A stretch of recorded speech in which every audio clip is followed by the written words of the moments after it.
A ranar 11 ga watan Janairu na shekarar 2023 ne 'yan sandan jihar Damagaram suka gabatar wa hukumomin jihar wasu gungun masu aikata miyagun laifuka guda biyu. Gungun na farko dai an kama su ne bayan sun fasa wani shago sun saci kuɗi miliyan 3 na sefa da kuma wasu kayayyaki.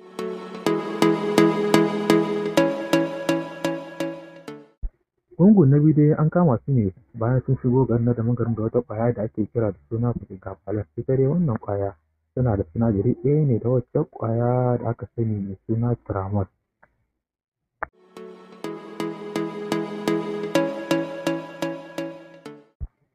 Ganin wannan hazaƙar da suka nuna wajen zaƙulo waɗannan masu aikata miyagun laifukan, hukumomin jihar ta Damagaram kama da magajin gari da gwamnan jihar sun jinjina wa 'yan sandan jihar kuma sun ce su ƙara ƙaimi wajen zaƙulo irin masu aikata irin waɗannan miyagun laifukan. To Allah ya sa a dace.